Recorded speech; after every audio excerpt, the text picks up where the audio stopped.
Welcome to True Wellness on Saturday, and we have Erin Kim from last summer here visiting us from Tanzania. She gave me my beautiful earrings that she brought back from Tanzania.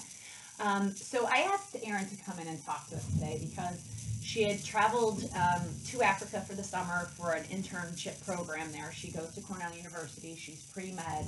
She's studying global medicine, and she wants to take biological medicine, bioregulatory medicine to the global markets.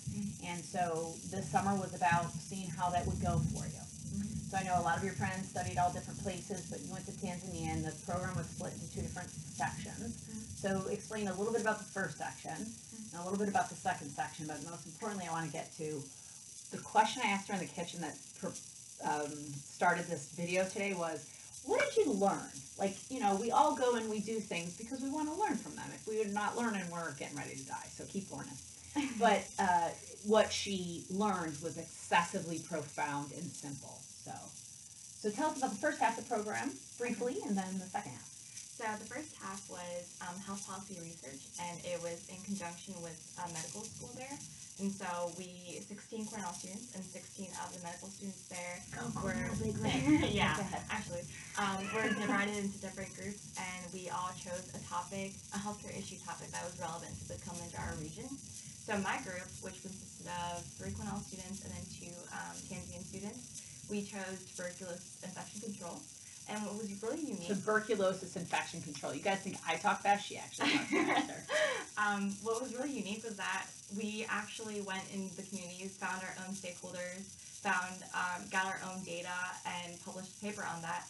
And what I thought, like, global health research was always, like, for me, it was going through literature reviews and just kind of remotely working with those populations. But to actually delve into the community, find the key people, walk into the TB clinics and make observations, that was really unique. And also having a group of not only just Cornell students, but also Tanzanian medical students, they offered different perspectives on healthcare, which is really unique. Yeah, because Tanzania was a completely different perspective altogether, I would imagine. Yeah. So, and then the second part of the program was? So, for the second part, we were all dispatched to different organizations. So me and 2 other students were at a rural hospital on the mountain, and we were rotating through the different departments and seeing how, even given the resource-poor settings, how the hospital grapples with those settings, and in those limited resources, they still try to provide the best care for the patients. And so a lot of other students were at different organizations like NASCAM, which is Network Against Female Genital Mutilation. Some students were at orphanages, some students were at a local school, and so we all got to experience what different NGOs do.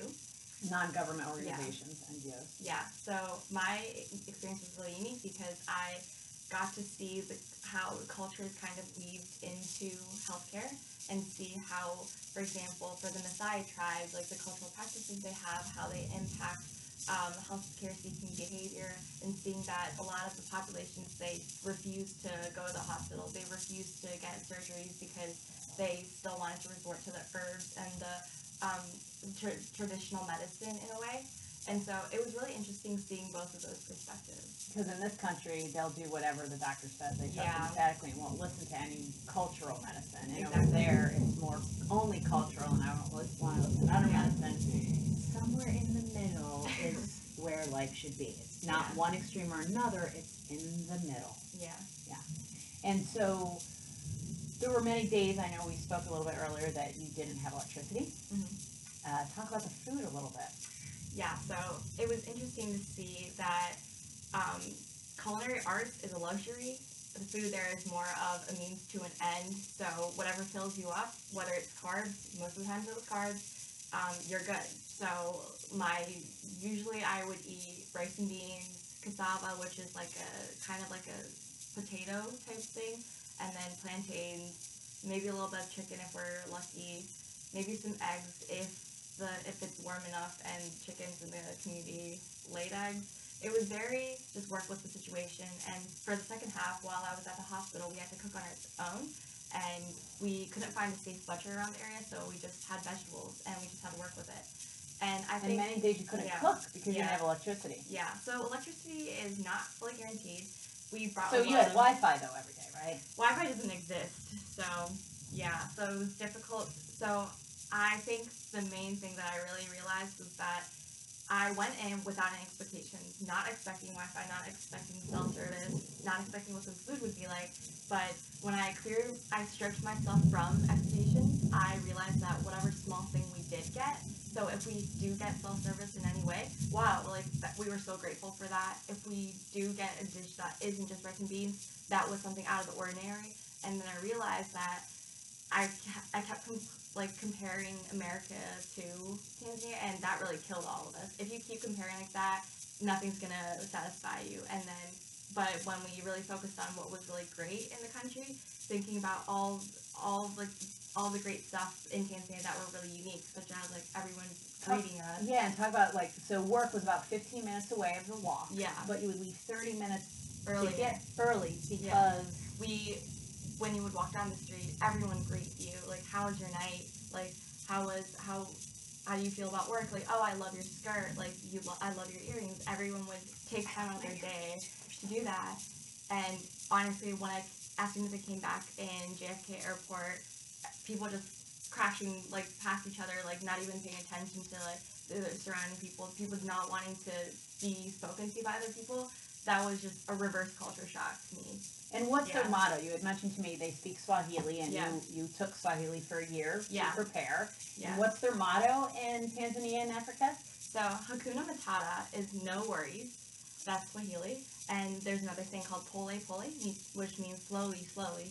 And so they really embed those like philosophies into any type of like lifestyles, really, even healthcare too.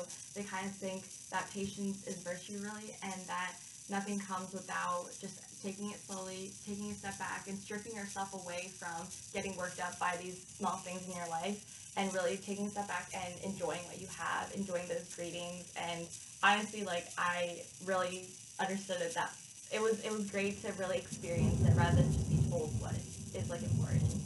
That's awesome. I know we took a little bit longer on this video today, but I just want to say that for me, what she said can be totally applied to our health here in America when you're working in the bioregulatory system.